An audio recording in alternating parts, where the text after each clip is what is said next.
Well,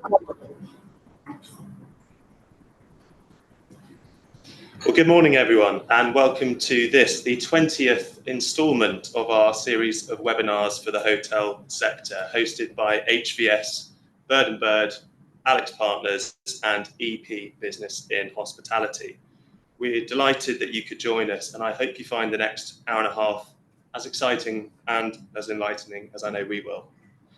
Almost exactly 4 years ago, we held our inaugural webinar. At the time, we were a few months into the COVID-19 pandemic, and we decided to bring together our collective community of contacts and friends to discuss the topic of how to unlock the potential of the hotel sector.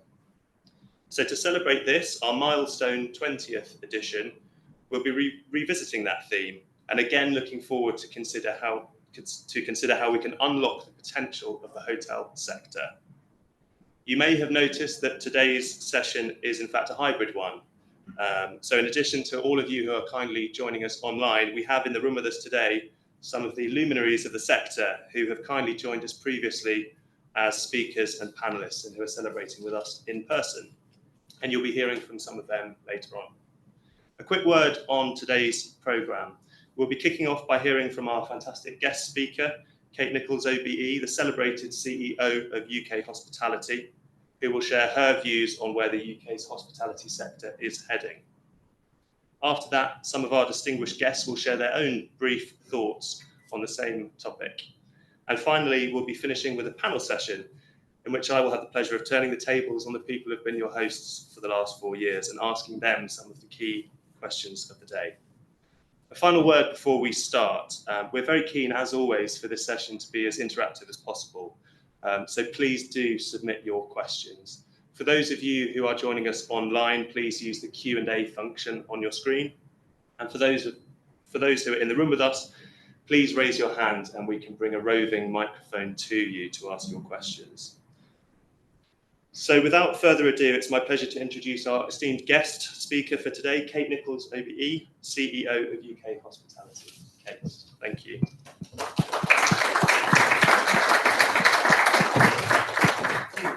Well, thank you very much, and I'm delighted to be with you on your 20th webinar. It's quite a milestone to have reached. It's sad, I think, that we're still talking about unlocking the potential of the UK hospitality sector, and probably that is the theme of my speech, that despite all the optimism about reopening post-COVID in those heady days when we thought we were out of it and through, we are still talking about being in a transitive stage. We are still talking about unlocking hospitality, because what we're seeing is quite positive sales growth when we look across the market as a whole, but a large part of that is price driven. It's not real terms growth. When you look at inflation and the headwinds that we're facing into, a sales growth of about 3 to 4%, which is what we've achieved over the last couple of years, would normally be that we've unlocked potential, but we are still unlocking it because of that operational challenge. And the message I get from hoteliers, hospitality businesses around the country is still that it's never been harder to turn that top line revenue into a bottom line profit, and the intense squeeze in the middle coming from the costs of energy, debt, wages, food price inflation has been a straitjacket for the last couple of years, and we are still battling to get out of that straitjacket. So that's really going to frame what I'm going to talk about today. I am going to talk about positives, because I think we are in that stage of unlocking that potential, and we have things to be able to look forward to. And the focus of the next year, as we're going forward, is clearly around the opportunities that may well emerge as we come out of a very turbulent period of time, politically, economically, socially, and culturally, and into one that might be a period of more stability, given that we're going through a general election and elections across the globe. But that might result in a more benign environment for investment. We see a lot of investment being held off at the moment until we can get to a more stable period. And certainly that's impacting on business confidence, investor confidence, and consumer confidence. And we can see that across the board. We've got the latest stats in that came through just yesterday, looking at business confidence in the sector. Around a quarter of businesses are optimistic or very optimistic. That's down from 39% last September. So you've seen quite a considerable fall. and their confidence in their own business. I always love our sector. When you ask people, what do you think about the market? They're always inherently gloomy about the market. When you ask them about the prospects for their own business, they're always inherently positive about their own business. But it's basically flat. Around a third are optimistic, around a third are pessimistic about the prospects for their own business. And it's a sense of, as we ask these questions on a quarterly basis, a sense of limbo, a sense of being in waiting, a sense of needing to have something game changing to happen to be able to unlock some of that potential. And I think the general election this year could be that transformative task and could be that transformative point. But I did say I would start with the positives, because there is a lot to be positive about, despite those dark clouds, the perfect storm of rising costs. We're still seeing inflation, even though it's coming down. We are still seeing prices going up, particularly in our sector, where a fragmented supply chain means it takes longer to get the economies of scale and start to bring down those prices. So we do still have rising costs, a squeeze on incomes that's affecting our customers, and we are seeing people coming out less frequently, spending more when they do come out, but coming out less frequently, and the undoubted perils of the geopolitical outlook when we think about all of those challenges that we faced in terms of supply chain pressures, energy pressures, what's going on in the Middle East, what's going on in the war in Ukraine, still having an impact on us, and you're seeing flatlining world economies on the back of that. But despite all of that, although there are substantive threats, there are glimmers of hope, critical to the rekindling of that magic elixir on which our businesses rely, which is consumer confidence. First of all, I've got 3 reasons to be cheerful, going back to the 80s, Ian Jury and the blockheads, but reasons to be cheerful, 1, 2, 3. 1, global travel is rebounding, and we are seeing forward bookings from tour operators throughout the whole of this year and into next, showing very strong signs of growth. So demand still coming through from our international visitors and our tourists, and in particular in this summer, we are seeing positive bookings from the Euros. We are starting to see positive bookings in London on the back of the Paris Olympics. And to beat all of those, for anybody in the room who's a Swiftie, Taylor Swift's concerts, 9 concerts, bigger impact on hospitality than the Euros combined, in terms of the impact on our spend and the impact on our hospitality businesses. So crucially in this year, what we're seeing returning is business, corporate, long haul, and leisure as a new trend, particularly for hotels, which the UK is well equipped to capitalise on. When you're seeing people coming for business conferences, business meetings, where do they want to go? It's somewhere that, yes, has got good business environment and a good conference centre, but also has a place where they can travel on the back of it. And people do still want to come to London, do still want to come to the UK when you're talking about international business and conferences. So those are rebounding strongly. And inbound tourism forecasts for this year are up 5% in terms of the number of visits, 40 million visits, and up 7% in terms of spend. Yes, that will partly be price, because we've all taken quite a lot of price in the inflationary period, but that still means that it's about £35 billion worth of spend. That's an increase on 2023 levels, 20% increase on 2019, but obviously eroded in real terms by what's going on with the costs. So the forecast is for global international tourism in the UK to rebound and return to real growth this year, and start to see recovery and that potential unlocking next year. In terms of spend, America shows no signs of slowing down. It's up 28% on 2019 levels, even when that's inflation adjusted. So our largest market, our highest spending market, is coming back and is continuing to stay with us. We thought that there might be a slowdown from North America because they didn't get refunds during COVID. They got credits, and it's taken them 2 years to use it. And we thought that they would use it in 2022-23, but it shows no signs of slowing down. GCC also growing strongly. The only sign of weakness is China, which hasn't rebounded as quickly as everybody thought it would. Their domestic policies are meaning that there is a disincentive for foreign travel, whereas previously they incentivized it. But it does show that you still get them back. Full recovery forecast by 2025.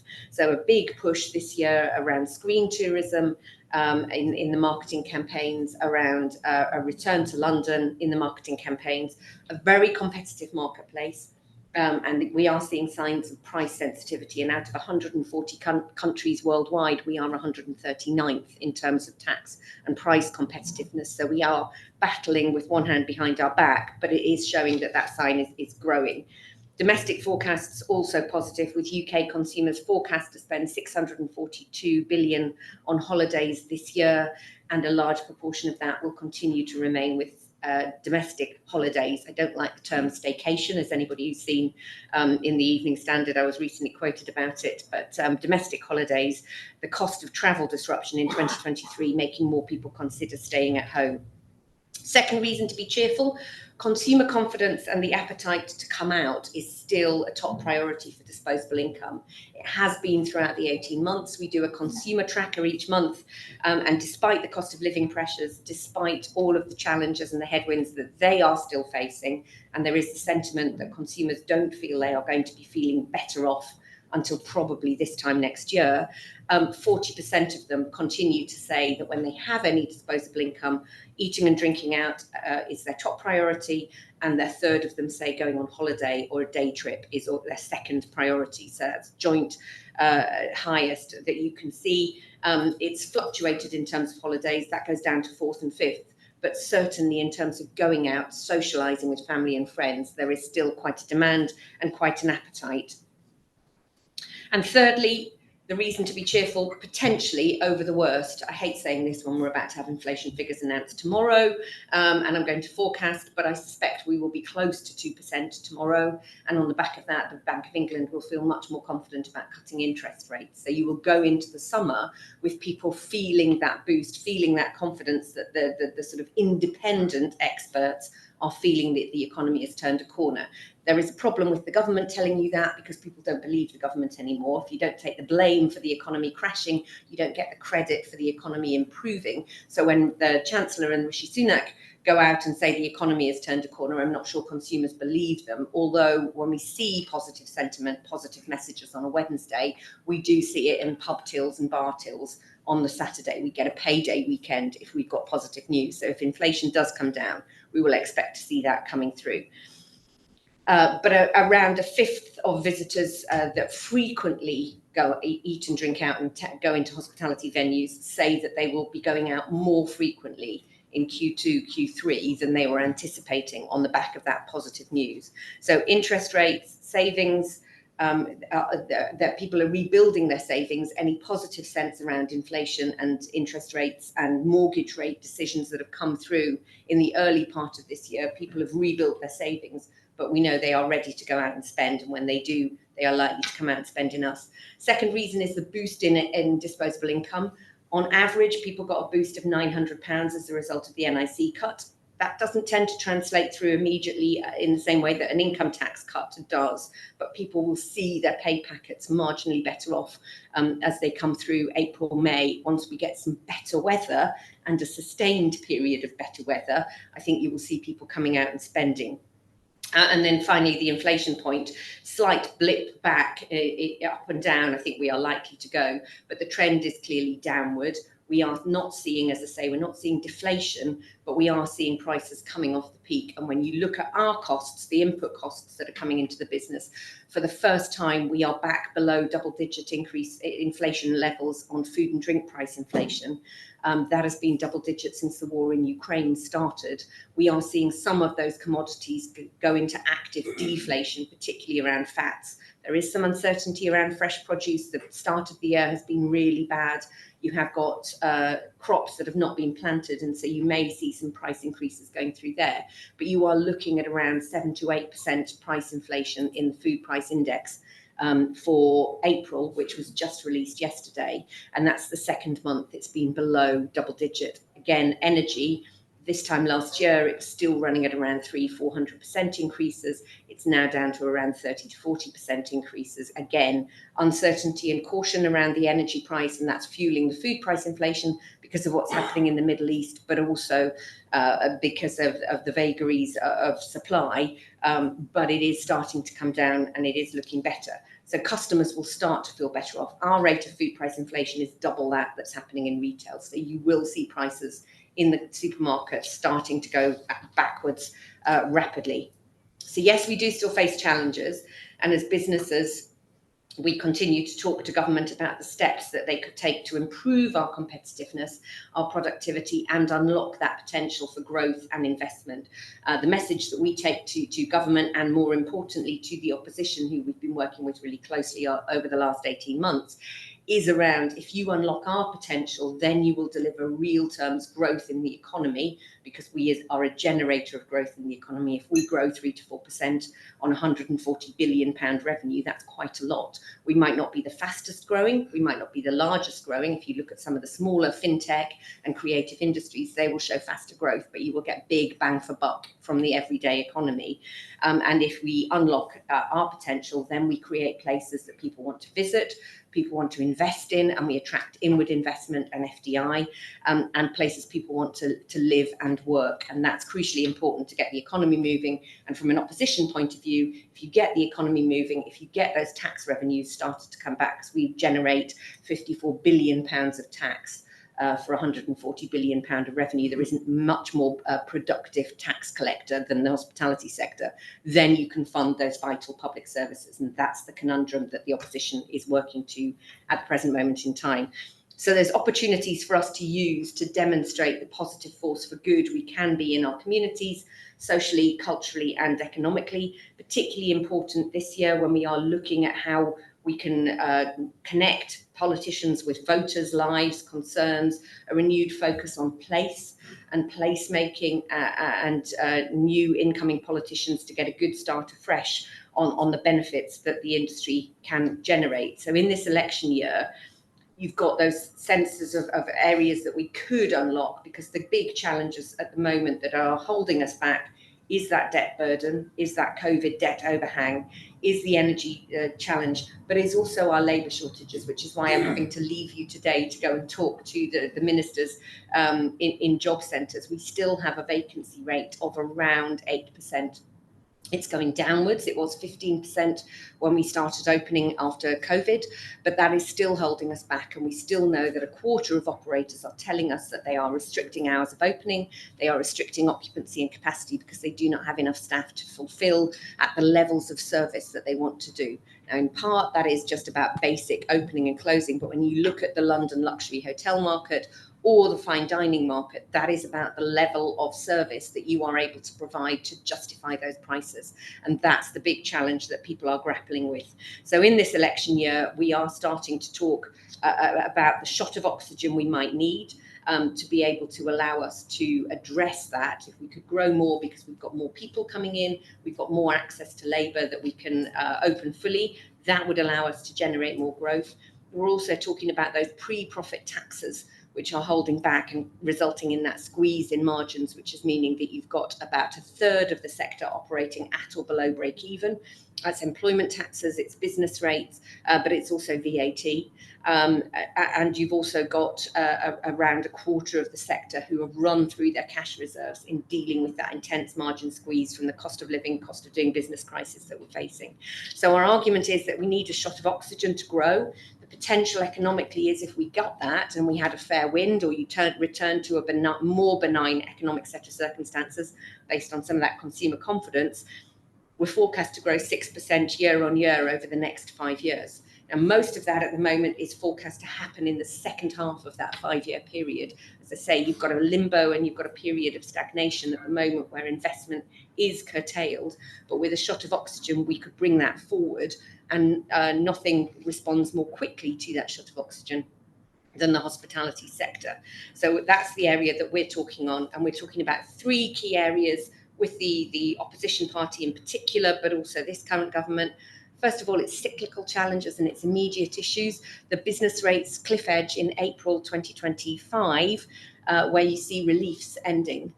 That would mean that for the smallest businesses in the sector, they go back to paying 100% business rates where they haven't paid it for 4 years. They currently have 75% relief, and it's a burning platform to try and get resolved this root and branch reform of business rates that needs to rebalance the off trade and offline sales on bricks and mortar.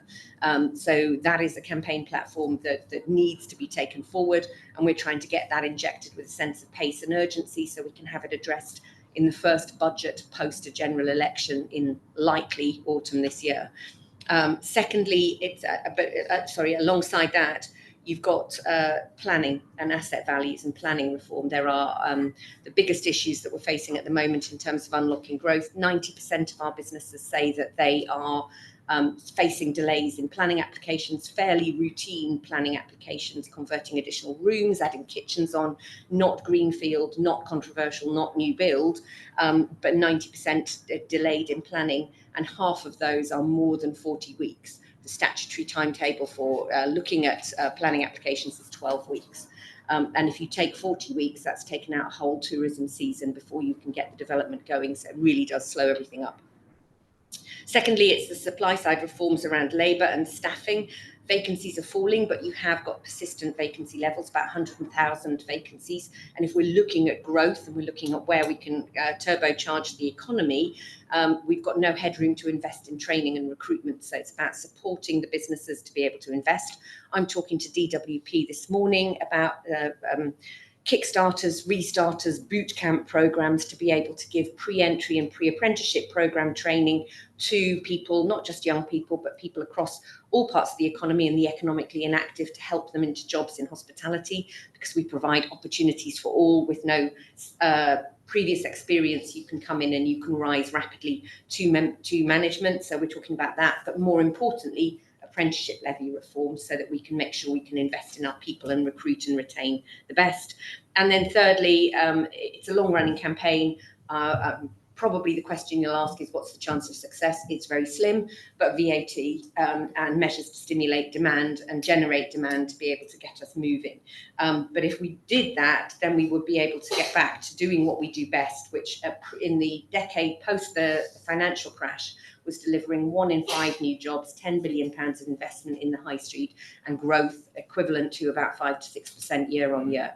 The only other hand grenades I would throw in is that we also have global elections, and therefore you might see a global realignment to be able to address issues that rely upon global competitiveness and global competition law, particularly online sales taxes, regulation of platforms. You've seen the EU moving on Booking.com just in the last week, but you might see that more broadly. And of course, you've got the renegotiation of the free trade agreement, Brexit in any other name, which could happen in a more benign negotiating environment and could lead to changes on youth mobility, which is an area that we also continue to press on. But those are for the future. You'll have to see what happens with the new incoming government, but hopefully that will help us to get into a more benign set of circumstances to allow us to truly unlock the potential of the hospitality and the hotel sector and get back to generating the positive economic growth and social and cultural investment that we did, as I say, in the decade post the financial crash. I'm going to pause there, and you've got 10 minutes for questions. Well, a very big thank you to Kate for sharing her expertise and her insight with us today. That was a tour de force view of the sector, I think. Sounds as though some challenges, but definitely potential to be unlocked, and some very helpful suggestions as to how to unlock it. As Kate said, I think we do have a little bit more of her time for questions. I don't think there are any yet in the Q&A, so I can see one hand already.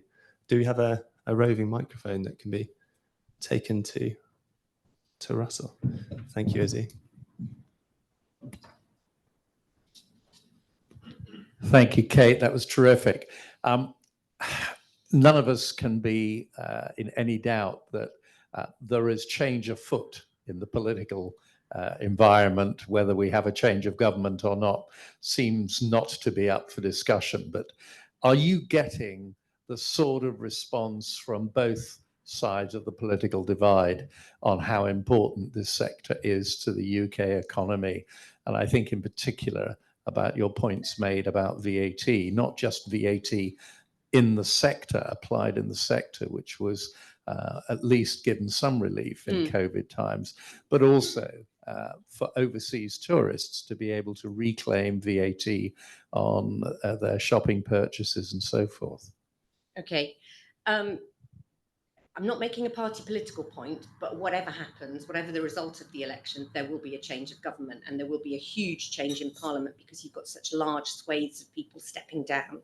So we are going to see significant change. We're not going to be looking at the same thing. But even if Sir John Curtis is willing to say it's 99% certain we're going to have a Labour government, I think you can take it that is what we're looking at.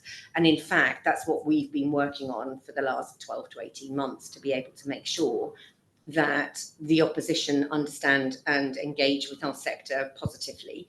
We have got a head start on most other sectors because they did engage with us during COVID. And we've really had very close relationships with Johnny Reynolds, the Business Secretary, Rachel Reeves, the Shadow Chancellor, Angela Rayner on the New Deal for Working People, which is probably the biggest watch out that we've got as a sector. They talk about us as the everyday economy. We provide jobs everywhere for everybody, and we are the foundation upon which the economy rests and other parts of the economy rest. You don't have deals in the city. You don't have investment in film studios. You don't have the Treasury relocating to Darlington unless you've got hospitality to create places that people want to live and work. I always say that, until you've got chai lattes in Redcar, you're not going to get civil servants from moving from London to Darlington. And I can say that because I'm from the Northeast, so I'm not being pejorative about the Northeast. But, Tom Cruise refused to come and film Mission Impossible in the Watford Film Studios until there was a 5-star hotel in Watford. Things don't happen unless you've got hospitality as the infrastructure, and the Labour Party gets that and talks about it. Now, whether that translates into deeds remains to be seen, but it's a positive start that they talk about our transferable skills. And it's not just because I'm sitting fixing them with a BDI every time they're on stage. They're talking about the importance of hospitality as a big part of the economy to grow. And it relates back to that tax take. If you need to invest in public services and you've got a really tight spending envelope and you've got no cash, because there is no cash, whichever government comes in, there is no money. If you want to invest in public services, you need the private sector generating, and you need the tax take that we give you to be able to do just that. So that's why they see us as important, which ties into your second point. There is no cash. VAT costs £4 billion to be able to cut it to the level that it was at 12.5%. It's about £2 billion to reinstate duty-free sales for the whole world, because you would have to do it globally. These are not going to be top priorities for an incoming Labour government that has to grapple with the investment in public services that they need to, and some of the other issues to do with strikes that they've got that are going to be coming through, because they're going to be taking power in 6 months at the outside. That's the time frame we're working towards. So that is going to be the challenge. So I don't see it being top priority. We continue to campaign to make sure that they understand the return that it would give, but there are challenges, and I think we have to be realistic about that. Fantastic. I think we might have time for one more question, if anyone would like to raise their hand. Fantastic.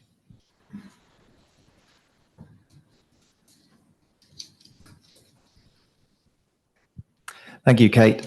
You spoke about the labour shortages and that still being a present factor in limiting the sector. Previous Labour manifesto had in there that there will be a focus away from minimum hourly wage, and we will go on to sort of minimum working hours per week. I'm interested how you think that will affect the sector if that comes in, sort of strengthening employment rights, but also taking a bit of the flexibility away from owners and operators. 3 minutes to talk about the New Deal for Working People. Thank you for that. The previous manifesto, I should address. I'm not expecting us to. So you're talking about the previous manifesto when we went in 2019. Yeah. So it's a whole different world. It's a whole different world from 2021, which is when the New Deal for Working People was drafted. And what we're working on with the Labour Party is to try and make sure that the principles that they're talking about there in terms of worker rights are translated into something that is practical. So that one was day one employment rights, a ban on 0 hours contracts, minimum wage or living wage, a real living wage for all was what they talked about, which I take as 18 plus, and collective sectoral bargaining. They are now working their way through all of those to turn them into something that is much more practical and pragmatic. There are still some big watch outs, but at the moment they're talking about a living wage rather than a real living wage, which is sensible. They're talking about timescales for moving towards that from 21 to 18, right, which I take it to mean over the course of the Parliament. They're looking at a ban on exploitative 0 hours contracts, not 0 hours contracts altogether. So I think they've got the message that you need pragmatism and flexibility, and you need employer rights balanced against employee rights so that you don't take away the flexibility that everybody wants. Because I think there was a mindset when that manifesto was written that everybody works 9 to 5, everybody who starts work has the ambition of working full-time, permanent hours. And that's not the case for a lot of people. And our sector provides variable hours and flexible routes back to work. So you'll throw the baby out with the bathwater.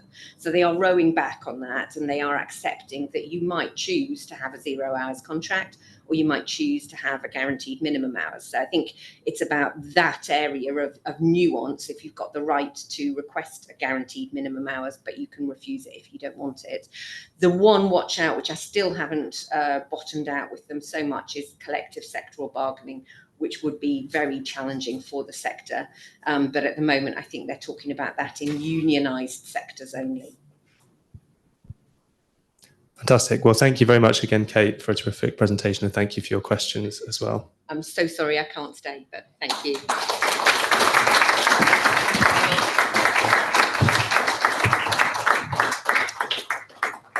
So next on our programme, we will be inviting a selection of our past speakers and panellists to share their thoughts on where the hotel sector is heading. And I'd like to start by introducing Thomas Emmanuel, Senior Director at STR, to speak to you.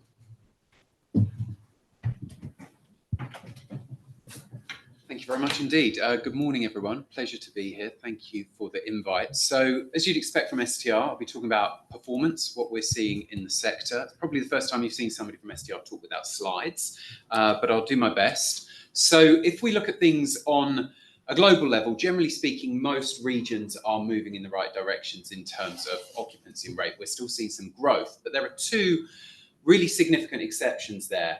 One is China, where we've seen a bit of a slowdown this year, and also in the States. We've actually now seen 12 consecutive months of demand declines in the US. So that's really taking place for the most part at the lower end of the market, the economy sector. And we think that higher inflation that we've seen over recent years is really having a bit of an impact on those lower income travelers. So US is struggling a little bit. But if we look at Europe, we're still growing. We're still growing year on year, both occupancy and average rates. And if we drill down to then look at the UK, so the UK, along with the Republic of Ireland, are the only two countries in Europe that have recovered fully and are now ahead of 2019 in terms of occupancy. So that's a really good news story for our sector at home, of course. Average rates, as you would expect, significantly ahead. I think it's 26%, ahead of 19 levels. Now, of course, that is nominal, but if we look at real ADR growth as well, we're just about in positive territory across the UK. So if we then start to drill that down in the UK and look at some of the patterns that we're seeing happening at the moment. Now, overall, we're still growing. We are still moving in the right direction nationwide, but there is a bit of a difference when we drill down to day of week. And the first thing to mention is midweek, Monday, Tuesday, Wednesday, we are now seeing that is the area which is growing the most. So we are seeing the biggest increases year on year during the week. We're also seeing the biggest increases on business on the books during the week. So that, of course, points to a continued recovery of the corporate market. So again, a good news story.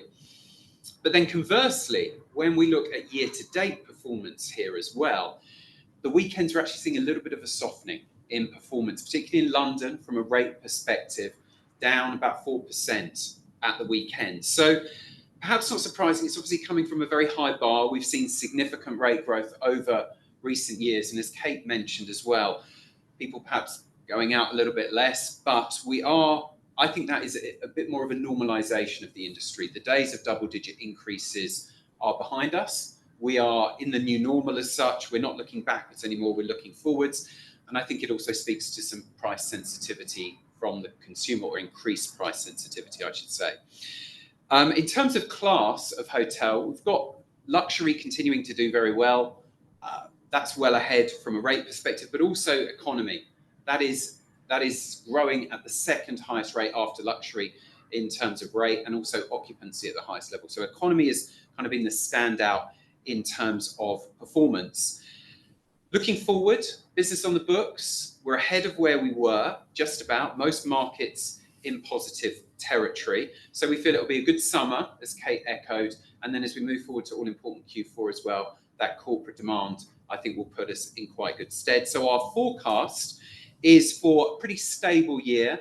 We're looking at about 3.5% RevPAR growth for the UK as a whole. We feel that will hold, maybe increase ever so slightly next year before tailing off a little bit, but still in positive territory. So still occupancy and rate moving forward. And then just to finish, because I know I've only got a second, on a lighter note, Taylor Swift, if we look at what happened in the US, when she was in town, there was a 10 percentage point increase on occupancy and a $50 ADR premium as well. So if we look at business on the books for when Taylor's in town, it's looking pretty good. So I think we should all raise a glass to her with the summer of Taylor Swift. Thanks very much.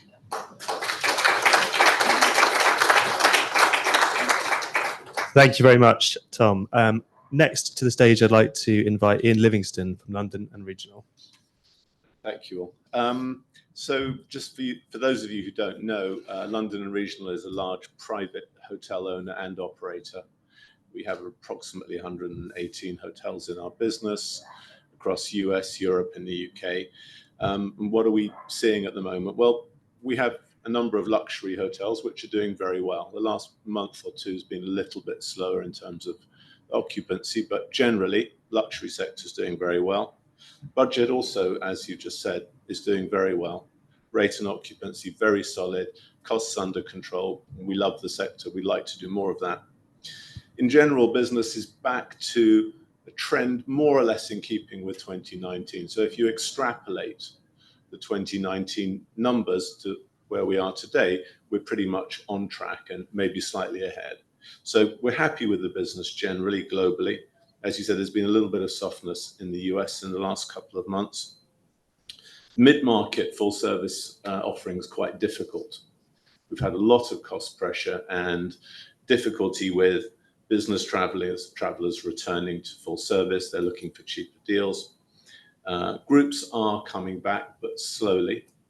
We're seeing in Europe actually a better return to groups, perhaps people that have not been still meeting up as regularly as they wanted to post-COVID.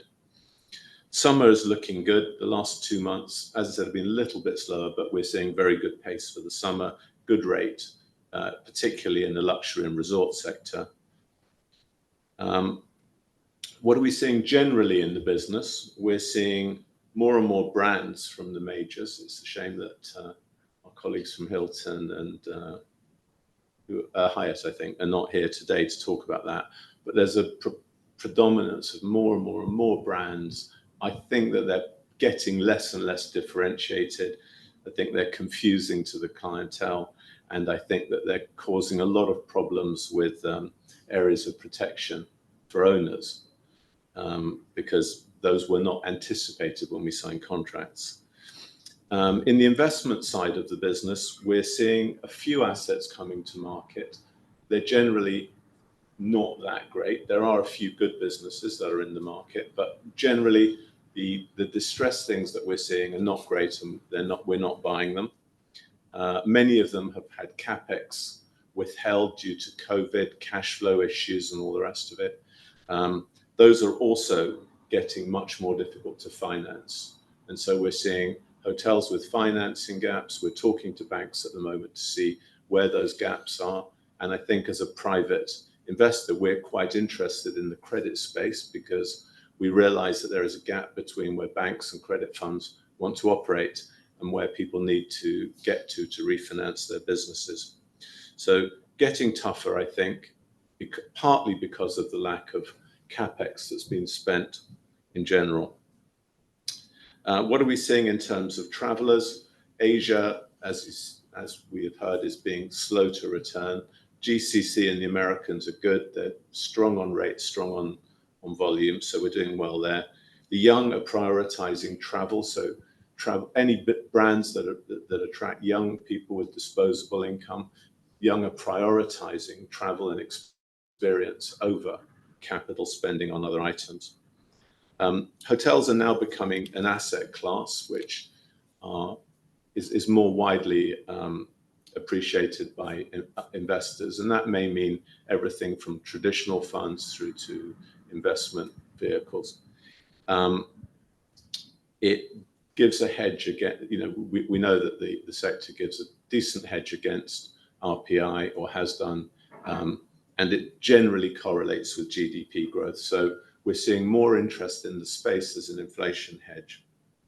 Sustainability is obviously increasing in relevance. It's not easy to do, it's expensive. If you have an old hotel, I don't know how you do it in a cost-effective way. It's very, very tricky.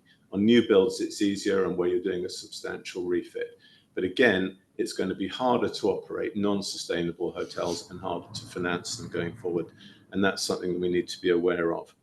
There is very little new build out there. It's a combination of planning issues, and it's a combination of costs and returns just not being there. So I think we need to look at how we can start up some more new builds. What are the headwinds that we're seeing in our business? Costs, especially food, are still rising. Difficult to pass those on. We do have concerns about the next government and what it's going to do in terms of the labour market. We can't see that it's going to get easier. It may get more difficult. It may get more costly, which leads to more inflation. What do we need to do as an industry? Well, I think we've discussed that a little bit already, but we need to be better at bringing people into the business and retaining them. It's not good enough to just sit there and publish, a vacancy list in however you do that nowadays online. I think we need to be better at going out to schools, colleges, and actually exciting people about careers in hospitality. They're not going to just come unless we go and get them. So we need to go and do that better. Obviously, we've discussed VAT on shopping. I think it's a no-brainer. It may cost a couple of billion in lost VAT, but it will add a lot more in terms of profits to business and the hospitality sector. We keep banging the drum. No one's listening, unfortunately. And I think we need to be better generally at sustainability and encouraging people to stay longer in hotels. So that's it from me today. Thank you very much to Ian. Introducing next, Coley Brennan from KSL Capital Partners. Thank you. Good morning. I'm Coley Brennan with KSL Capital Partners. Following Ian after comments like that, I think it's actually quite easy. Many people would be intimidated. How do you follow that? But it's quite easy from my perspective because our businesses and our perspective on investing are quite similar. I cannot communicate to you all online or in person in a way anywhere near as elegant or as comprehensive as Ian just did. So I will tell you that I was sitting here in front of him nodding my head profusely at all of his comments. I think the recruiting part in particular is one that all of our businesses are really focused on and trying to figure out how do you create that impact, how do you create that excitement. What's interesting is it's a really large part of our diligence process as an investor, is thinking about the people element, the human resources, the training, the recruitment, and the retention. I'm a bit of a stats geek, which is why Thomas and I get along. We tend to look at a lot of KPIs that are focused on the HR section of a P&L or a company's reporting or a property's reporting, and that ends up being a large focus of ours. I had a couple of prepared remarks. I'm going to forego those because, as I said, Ian really covered them in a very effective way, and genuinely I was nodding my head. So maybe if I take a very quick step back and I think about the first one of these I was invited in, I was wearing slippers, and it was mid 2020. I had the top made me look like a business person, and the bottom was probably shorts and slippers. And thinking through the dialogue that we had back then, painting with a very broad brush of the recovery of markets, the recovery of subsectors, thinking quite basically about the difference between a corporate set of demand drivers and a leisure set of demand drivers. Obviously, as the summer of 2020 played out into 21, the global secret of the power of the leisure consumer was no longer a secret. and you saw that massive bounce back. You've seen it happen over the last 12 months in a way that I'm pleasantly surprised at the outperformance of corporate travel and corporate group. But as I hear the comments from Kate, which were also fascinating, Thomas, which were, as always, kind of very good at thinking about the data and the trends that you're seeing, I keep coming back to today's market, today's world. You can't paint with too broad of a brush what's happening in our sector. And so as we think about investors, owners, and operators within the hospitality space, the one piece that we keep coming back to is it's informative, it's illustrative to understand the overlying trends, but you really need to dive down into the details. And Ian, again, covered that with the variance between the different subsectors, the different regions, et cetera. That matrix of how you're understanding who your consumer is and why are they consuming is supposed to be as complicated as it appears to be today. And what we do is we continue to focus on, back to my HR point, which I'll close with, who are the folks out there who understand how to read that customer? Who are the folks out there who understand how to read the data? And who are the folks out there who can translate that into creating top line performance and then managing their margins appropriately? That's what we do as an investment firm. That's what our portfolio companies are doing. And that's where our focus will continue to be. Thank you. Thank you very much to Coley. Next up to speak is Jan Hazelton from Kerzner International. Great, thank you. Hard acts to follow because I may have very few words, but Kerzner, those of you who don't know, is a luxury operator and owner of hotels around the world. And so luxury is the great place to be. I know years ago in the industry, destination resorts that were luxury were like the worst thing in the world because nobody wanted to finance them. There was no capital. But now I feel like I'm in the sweet spot of the industry because post-COVID, it's kind of a very good, attractive place to be for investors, and also consumers love that type of product. I think from luxury travel, it's very strong, as we've heard, and what we find is that the rate has grown astronomically previously, and we're looking at it moderating this year and into the future. And I think what's really important is there's a lot of luxury product opening up in markets around the world, and it's super important to be consistent and to provide luxury experience to your travelers. Some luxury hotels don't necessarily do that, but they're charging luxury rates. So what we find, it's really important to provide that super service. We're always challenging our management and staff to make sure that we're creating something new for the guest, and it's all about experiences. I think we hear that constantly, but truly unique experiences in the luxury travel, people will pay for it. It is a little bit of inelastic demand at the level of high luxury, which we're fortunate about, but you can't take that for granted. Just a quick note on development. Development is much more difficult today. That's what we do. And so what we're finding is that we'll be putting our own capital in to get deals started and to get deals going. So I feel very privileged to work for a company that has a balance sheet that they can use in order to get some really great projects going. And then lastly, to get deals done, it just takes a long time. And thank you. Thank you very much, Jan. And finally, we're going to hear from David Kellett from Invesco Real Estate.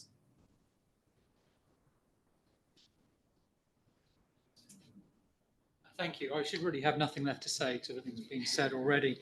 And I knew that would happen, so I had to write down a few things before then, and I've just ticked them off. And I wrote down here, maybe just to start with Invesco. Invesco is more of an institutional investor into the space, has been now it's coming on 18 years. And I think maybe first point is that for institutional investors, and that's the really big pension funds and so on, I think hotels are like Marmite. So some love them and some hate them. And you never really know until you go into a meeting with them and say, oh, do you want to invest in hotels? You find out very quickly which camp they fall in. I would say that's moving, and I think there's actually now becoming more acceptance from the institutional investor space, partly because some of the things they used to love investing in, like office and retail, kind of falling off a little bit, right? So I think that's maybe my first point. I think the other point, I like the sector, which is probably a good thing to be up here talking about it. But the consumer trends are really positive. And I think, Jan, you just mentioned it, experiences over things. McKinsey's tracked that back over like 50, 60 years. But it's a sort of the global mega trend along with rising middle class that actually supports all of our businesses. And we now see investors, and I think I agree with Coley about Ian's business, where that's gone with luxury and limited service is the way everybody's kind of going. But I'm trying to look, see where do we go looking forward? What's the sort of forward trend? What can we look at? And I think a couple of things. There's a huge point about inflation. Kate Nicholls mentioned it. You know, we have ESG expenditure is inflationary. You've got to do a lot of it. It's going to go across the whole business. And as we look at businesses to invest in, or brands or concepts to invest in, we've got to take on inflation somehow. Could be through AI, it could be through robots. It's a really weird way of delivering hospitality if it's not really with people. But I think we've got to take that on. We've got to give people rewarding jobs that they want to do that are like actually invigorating and exciting. So we've got to tackle that. That's going to be difficult. I go back to the brand bit. I looked at that recently. The brands have doubled. The big 5 brands have more than doubled the number of brands they have in the last 9 years or something. This is phenomenal. Accor, and I use them to just look, I went through their annual report because they had the most brands. They've got about 20 brands which have fewer than 20 open hotels globally. And you sort of ask yourself, well, what does that mean? And it's really about a loyalty program. So they're actually loyalty programs which then deliver through like a panoply of brands. And I look back and think, you know, Holiday Inn was a great brand. Hilton was a great brand. Now, these are like the core, right? And so I think it would be great to reinvigorate the core. So actually go back to actually the core of hospitality. It would be great to make, what does the business hotel of the future look like? So not what the next leisure, like luxury, great. You know, we all want to go and stay in Jan's hotels. They're lovely, right? But actually, business is a huge demand driver for hotels, and it's kind of been ignored by, you know, in the last few years by the recovery from the pandemic. So I'm not saying it's easy to invest in business and full service, are incredibly difficult. But actually, this may be a good time for value, and it may be a time where we can find value in some of the slightly unloved spaces. And then on top of that, reimagining what that hotel looks like, how we reinvigorate. We've got to repurpose old buildings. We've got to take the offices that don't work. We've got to actually do something with them. And actually, I think hospitality is a great opportunity there. So I'd go back to the beginning, follow the consumer, what the consumer wants and needs, and try and invest to match that opportunity. Thanks.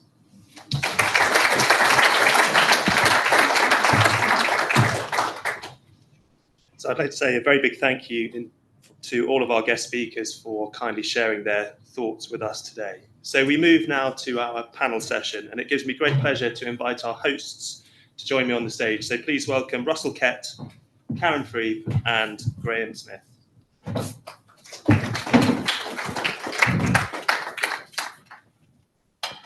So thank you all very much for joining us. Before we start, just another quick reminder to our audience, both online and in person. Please do feel free to chip in with your questions. And again, for those watching online, use your Q&A function to submit your questions. And anyone in the room who wants to pose a question to the panel, please just raise your hands and we can bring a microphone to you. So I'm going to start with what I hope is the easiest question on my list, which is asking everyone on the panel to tell us in one sentence who you are, who you work for, and what do you do. Yes, I'm Graham Smith. I work for AlixPartners, which is a global consulting and advisory firm. And within the hospitality and leisure sector, I spend my time providing corporate finance and restructuring advice.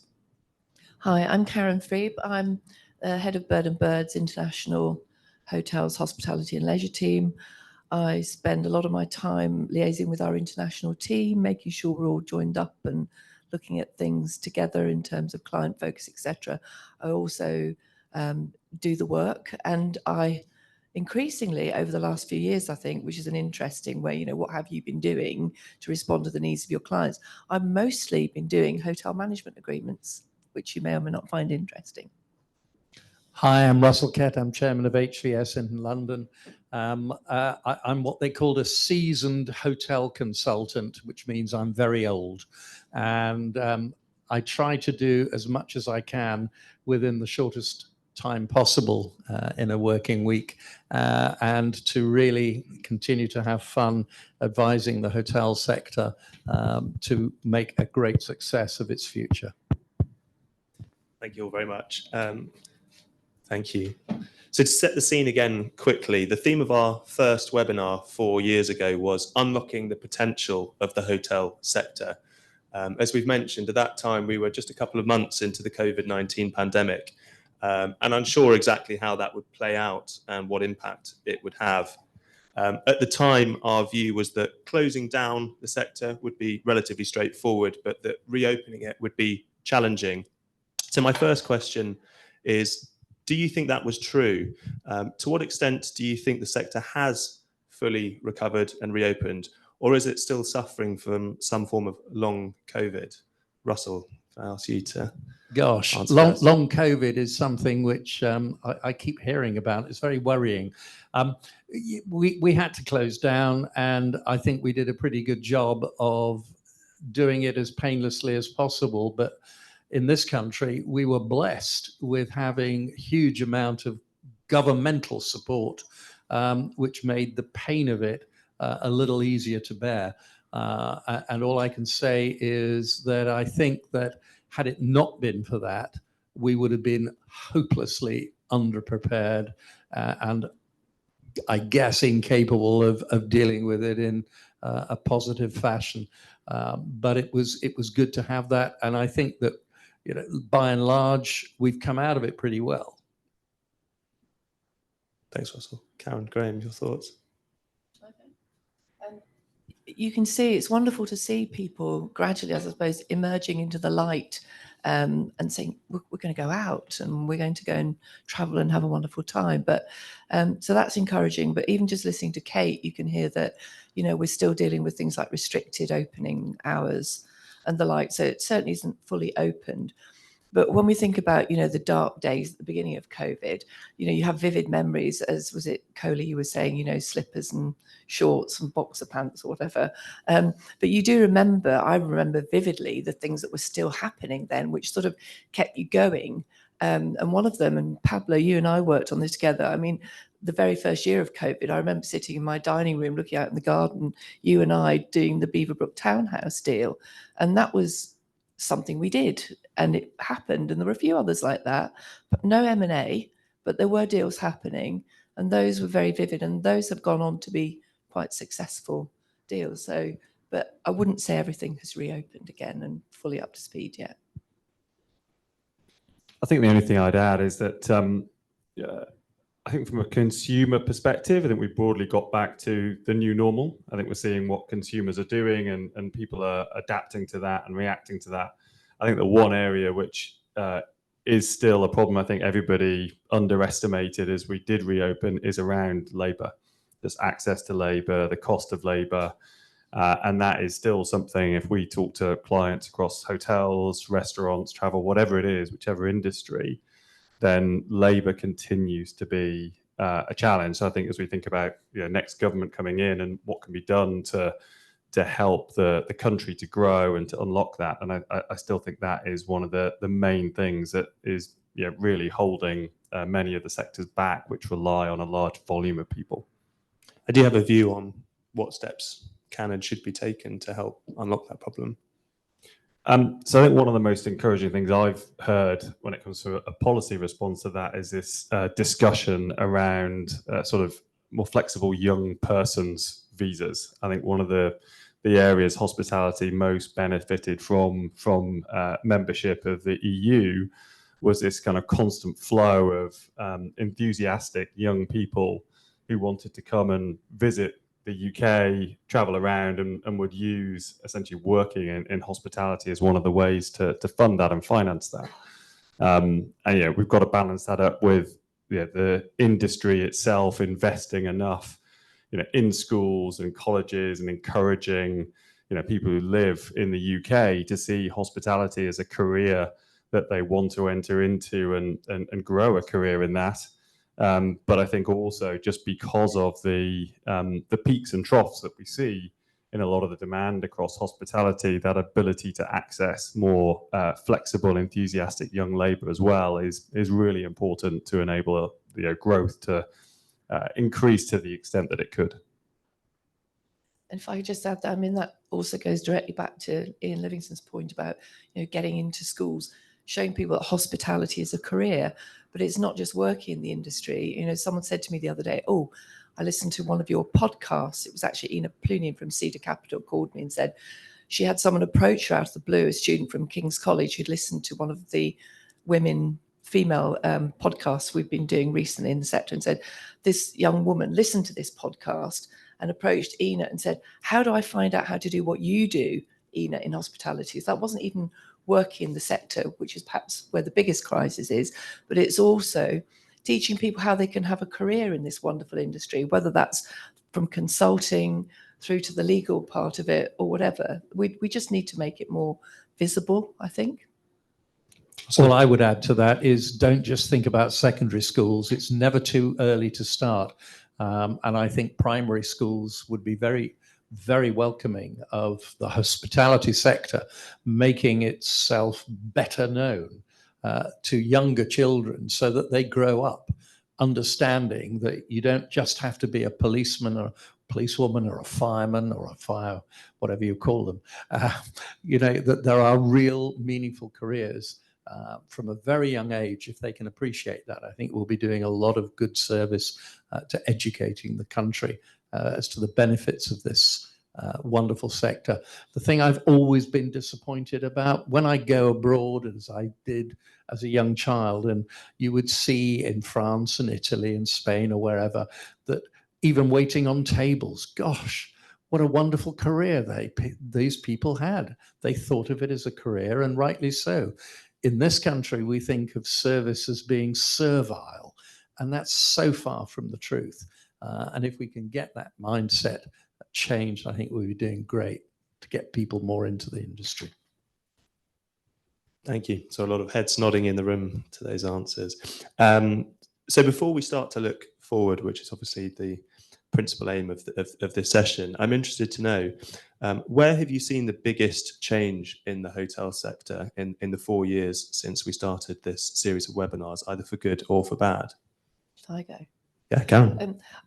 When you asked that question, I was thinking in terms of what have I personally seen as more of a theme, perhaps. And you can't do anything at the moment without sustainability coming up as a topic. And that certainly wasn't something that was on everyone's agenda. I think one of our very early webinars was on that topic, and we probably had the lowest attendance of all, didn't we? And it was just one of those things no one's really interested. People are interested now, but there's a lot of talk now and not so much action and not so much real comprehension in many parts. I know, David, you'll disagree because you're completely on it with all of this. But what should we put in all of our documents? How should we demonstrate that this is something that we're actually caring about? Anyway, it's just something I find personally quite interesting.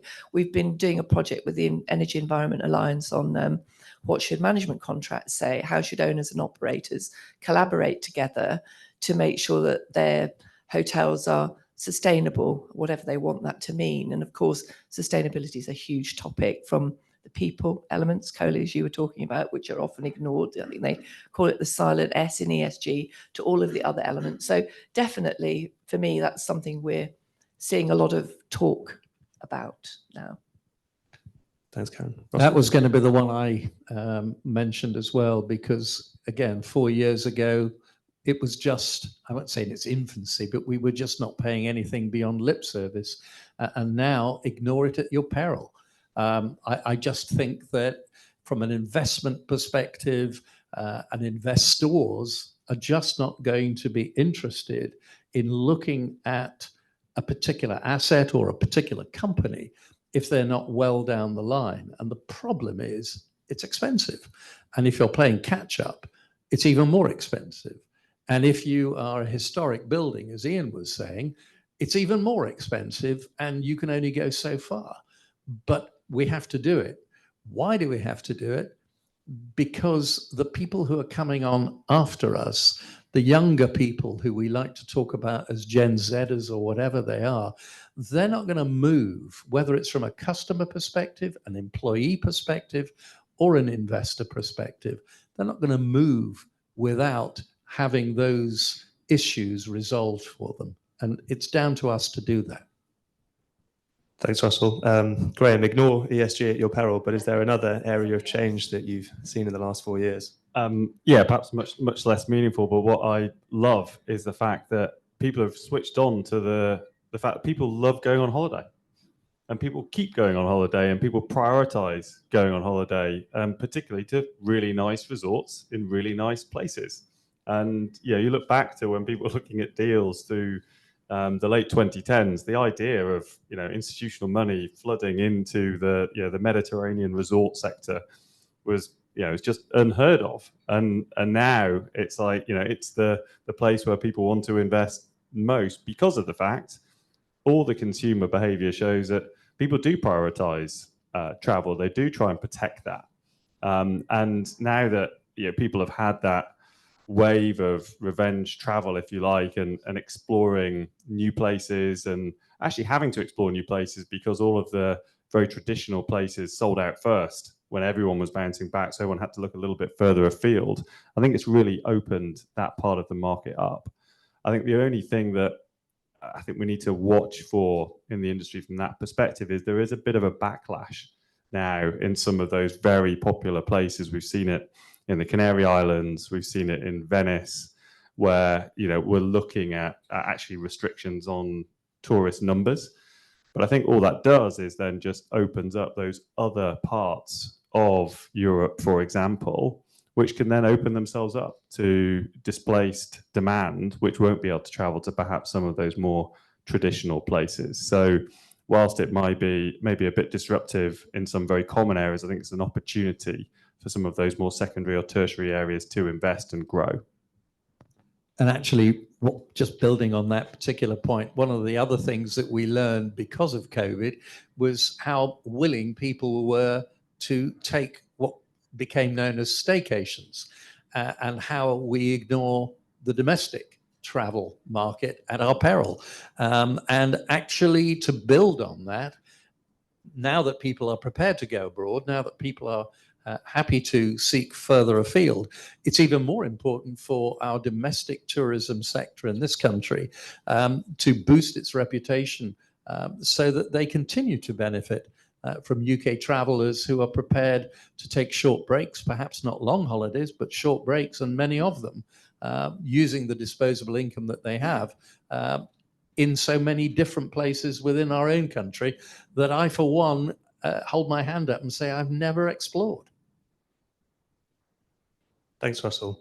So quickly before we start to look forward, quick check for any questions. None yet in the Q&A in the webinar, but please do submit them. Okay, question in the room from Matthew. Microphone on its way. There's been tremendous growth by the big five brands in the last few years. I think especially into European markets and penetrating those markets further. And they can offer a lot to owners or franchisees, especially around access to distribution channels, better booking.com rates, loyalty programs, driving traffic, etc. So my question is it still possible to be a boutique or small scale brand or operator in today's market? Or is the proposition from the big brands just too enticing? And then second part of the question, are there any problems on the horizon for that? Sir Ian talked about the AOP being an issue for some owners who realize that they've got what's nominally a different brand, but looks and feels just like their brand popping up right next door.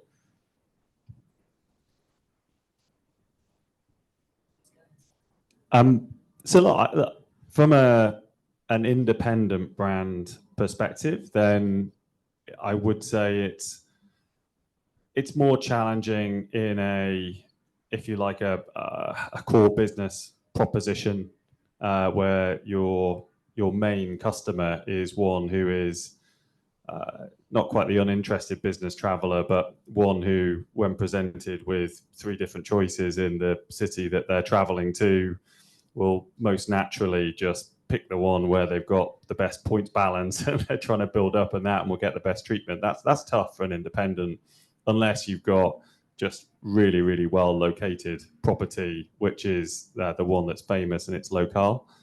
I think more in the leisure space, then seemingly that is an area where independents have continually prospered because they can offer something a little bit different and somebody's making a decision which is quite personal to them.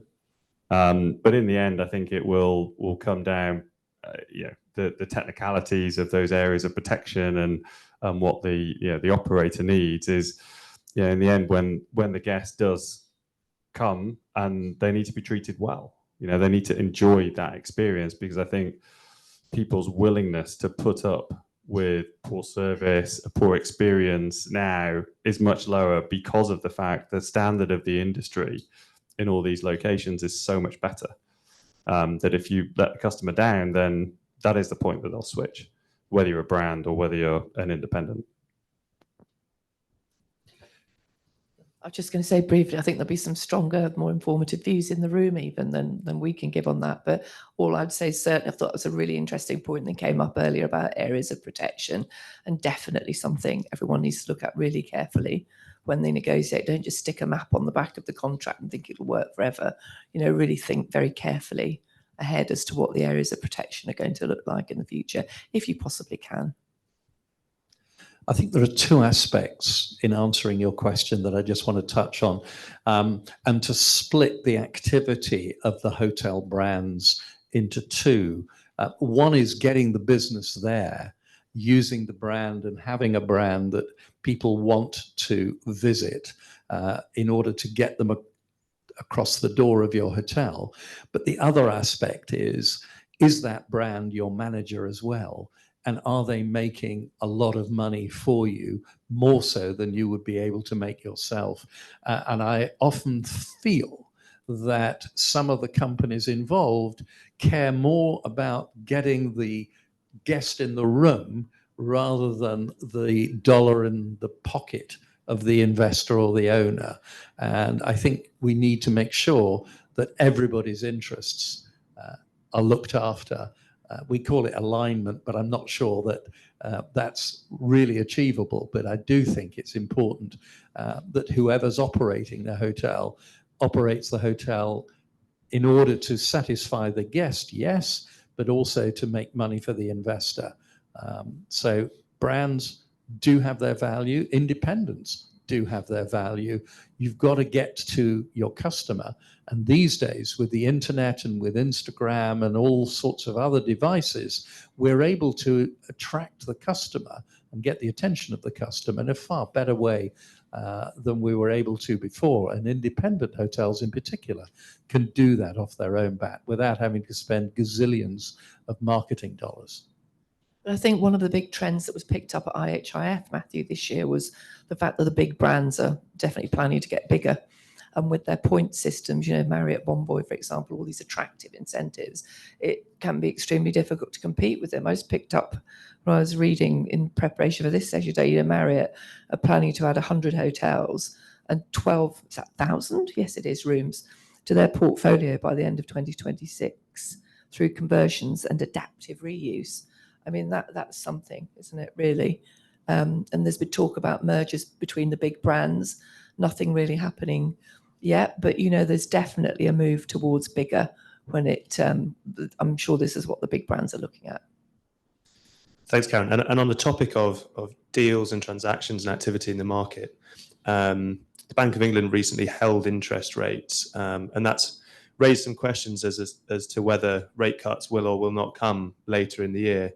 So I'm interested to know the panel's views on how that affects hotel performance and transaction levels in the immediate future. Graham, perhaps I can start with you. Yeah, I mean, cost of debt finance has been a huge shock to most industries, but especially those which have a large element of real estate backing to them, because it generally means that the debt quantum is that much higher. And it's interesting when you start to look at hotel forecasts and you look at profitability and free cash flow, the scale of that free cash flow, which starts to get eaten up once you factor in the latest interest rates with margin, then I think people are still adjusting their business plans to understand exactly what that means when you factor that in alongside the need to invest for things like energy efficiency and those aspects of ESG. And I think some of that uncertainty and how that actually plays out in the longer term is what's causing this logjam of transactions and the difference in views between buyer and sellers around where value sits at the moment. So anything that can happen in terms of interest rates starting to come down can only be positive for transaction flow. It's interesting when so much of what we do from a deals perspective is sentiment driven, and whilst things are heading in one direction, even if only marginally so, people just can't help but extrapolate. So I think in the same way as we've gone past that peak of inflation and, in some categories are in outright deflation, not many, but the sheer fact that you get over that peak and you start coming down the other side, from a sentiment perspective, that's hugely positive. And I think the same goes for interest rates as well. Well, I think everybody's broadly got themselves happy that they're not going to go up any further. I think people are still quite uncertain as to what that downward trend looks like. When does it start? How quick and how far will it go? But I think merely the fact that they do start coming down, I think will be an important trigger for sentiment and can only be helpful to get deals going again. Thanks, Graham. Russell, your thoughts? All I will say is we heard already this morning that inflation figures are coming out tomorrow. And I stick my neck out and say that coming down will be a trigger to the banks to reduce interest rates. So I'm pretty hopeful that by during Q3, we will have started to see interest rates coming down, and that by Q4, we'll start to see some transactions really taking shape. So I won't say you heard it here first, folks, but I will be very disappointed if that doesn't materialize. We keep hearing that there are going to be loads of refinancings, which are the thing that people are talking about as a way of kickstarting the M&A market. So I'd say we'll have to wait and see. Needs to be seen. It's certainly not still yet catching, just pre-COVID, I would say it was almost like you were running around catching M&A deals in a big apron if you were wearing a big apron. But, will that ever come back? I don't know. Thanks, Karen. So moving from the short term to perhaps the more medium term and a slightly broader question, where do you feel there is the most untapped potential in the hotel sector today? If we're talking about unlocking potential, where is that potential? Well, if you read, again, I filed my Berlin report yesterday and reading some of the trends coming out from that, there are quite a few commentators, and Thomas, I think you were saying the opposite earlier, but was it you who were commenting on the Chinese market? But a lot of IHF commentators were saying it's all going to happen and the Chinese market's all coming back. And that was one of the biggest messages that we took, that this would really help kickstart the market here. I think that's very interesting. I mean, a few years ago, I was buying hotels for Chinese investors with a view to them bringing Chinese tourists over and this being a great place for them to stay, positioned in the UK regions, particularly around Bicester Village and the like. But then that all fell apart and those clients are selling those hotels, still trying to sell them. But I think that's very interesting if we do think that's coming back. I think one of the things that hoteliers need to focus on is making every part of their hotel as profitable as it possibly can be. That we look at some of the more redundant parts of the business that we're operating, whether it's underutilized banqueting space or food and beverage restaurants and so forth that are underperforming. Maybe you don't need to, and maybe you should be repurposing some. But the point that I think is increasingly important to those who are interested in investing in the business is that they want to see as much cash being thrown out as is possible from the operations of each individual hotel. Whether that means that you start to look at revenue or profit per square meter or per square foot, it wouldn't be a bad start, because most real estate investors look at that measure as of right. We're a little bit behind the curve on going into that much detail. But if we've got space that's underutilized, I would have thought that that's something to be focused on, as well as making sure that you've got all your other costs and your payroll and so forth completely as watertight as you can make it, that your staff are being well trained and that you're encouraging them to be retained as much as you can. All of that is important, getting the people in through the front door, all of which is important. But I'm sorry to bang this drum about making sure that we can make money. As long as we're making money, we'll be attractive for people who want to come into the business, who want to stay in the business, and who want to invest in us. And there is, of course, lots of talk all the time about converting underutilized offices and retail space into hotels. So we must have something going for us. Well, I'm a financier, so I'm going to say a financing thing. And I think it is this, and I forget who mentioned it before, but this acceptance of hotels as a more core real estate asset class when it comes to investment.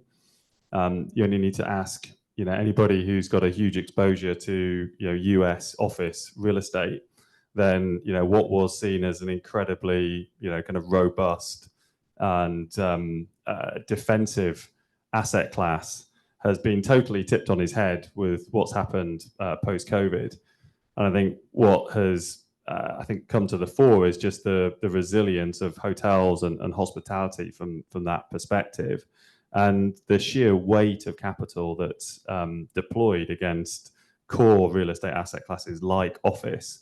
Just a reallocation of a small amount of that to hotels can unlock a lot of financing, can maybe bring down the cost of capital, which I think will, it's more and more important given where, just base interest rates are. So I think one of the biggest opportunities for the sector is if we can start to benefit more from a reallocation of that capital, because I think actually if you look at what the industry needs to do from an investment in its assets over the next 5-10 years, particularly with ESG, they're big numbers. So, we're going to need new investors to come in order to finance that in a cost-effective way. And just a small point there, and that also opens a whole other discussion, which won't be for today, about what investors want to see in a hotel. Do they still want to look at leases, or how do they feel about management contracts? That's that long-running debate there, but a very interesting one. Thank you. And conversely, Kate mentioned a number of challenges that she foresees the sector having to overcome. Of the challenges she mentioned, or indeed any other challenges that you see, which one challenge do you think the least attention is paid to, or rather the most light needs to be shone on in order to unlock the potential of the sector? I'm going to come back to cost of labour. I think there are probably some hotel models that, quite frankly, now in the current labour market are uneconomic, and they're not going to become economic over the next 5 years or so, because labour is not going to get any cheaper. Okay, we're in a seemingly a permanent high cost of labour market. So those businesses that aren't able to charge a sufficiently high room rate to offset that increasing cost of labour, and who don't have the capital available to invest in technology solutions and changing operating models that can take labour content down, I think there are some areas of the market which, just in the end will need to change their operational style, maybe their market, however that works, but simply cannot be economic at the level of labour that they employ currently. Thanks, Graham. So cost of labour, Graham says, is the key to unlocking the potential of the sector. Russell, Karen, your views? biggest one, obviously. I would have thought that certainly the labour aspect is absolutely crucial to get right. But I would also look at the ways that we make money in the hotel. We're really making those as efficient as possible. There was mention made of AI. Now, I'm the last person in this room to answer questions about AI. I thought, coming from the Northeast as Kate does, it was YI. But AI to me represents an opportunity for the business to look at ways of just making things happen more efficiently and more effectively and so forth. Our business has been hopelessly slow to adapt to technology generally. So maybe we should have a disproportionate effort to find ways that AI can help us run our businesses more effectively. It doesn't necessarily have to remove labor or be instead of, but it may enhance the way people are able to do their work and to enhance the experience that the guest gets in a more strategic way. So I would say it's there. Let's make best use of it and make sure that the hotel industry isn't behind in taking this technology forward. Thanks, Russell.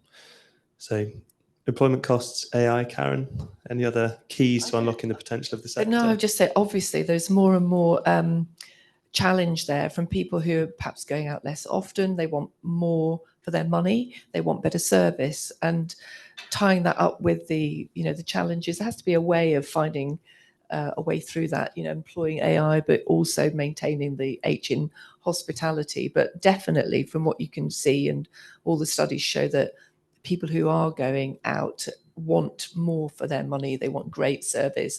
They want different service. I was thinking when you were talking about the luxury segment, I was reading yesterday about, do you have to have people scurrying around a swimming pool, cleaning people's sunglasses to give them the optimum experience? But, there's definitely something there that people want a lot. Thanks, Karen. So a question from the Q&A. Karen, I'll ask this one to you first. Have you noticed any changes in hotel operation models, so HMAs, franchise agreements, leases? Is there a shift towards HMAs or franchise agreements? Well, I think we've been doing, but James, you do a lot of franchise agreements, as I think we've been doing a lot of those, and most of the big operators will say that's their main means of securing growth for the future. We've also still been seeing a lot of management contracts. They're not any shorter than they were before, which is I shouldn't say that as a lawyer, should I? But it would be great if we could find a way, I think, of making them easier to negotiate, because they're horrifically complicated. I always worry about what comes in the last 5 to 10 pages of a management contract, because everyone gives up when they get to page 65. In terms of trends, there's still a lot of focus on termination clauses, performance termination. You have a debate about whether you still need those provisions, but you still end up with them. But I think a lot of the main issues are as they've always been. Really, nothing has changed hugely. I mean, James, you may have a view when it comes to franchising and the like. One of the things can I just say, we are seeing actually in this market some conversions from leases where people have signed agreements for lease and they're saying they don't work for them anymore, and they're converting to management contracts, which is a really interesting one. And I would add to that we've also seen a number of conversions from management agreements to franchise agreements. And I think perhaps one of the drivers for that is amidst all the cost pressures that we've heard about today, owners who are having their assets managed for them are perhaps thinking that they can manage costs better than their managers can, and therefore requesting to shift to franchise agreements. So it'd be interesting to see over the next couple of years whether that view is proved correct and they can do it better than the managers, or whether there'll be a reversal in that trend. Russell, you? No, I was just going to talk about something that you read yesterday. I read yesterday something about insurance contracts, that people don't read the fine print on insurance contracts, so much so that there's one insurance company that's taken to putting in a message to the people who do read through towards the end of a contract, offering them an incentive that they then have to take advantage of. So maybe we should put those into management contracts to make them more interesting. Thank you for reading to the end.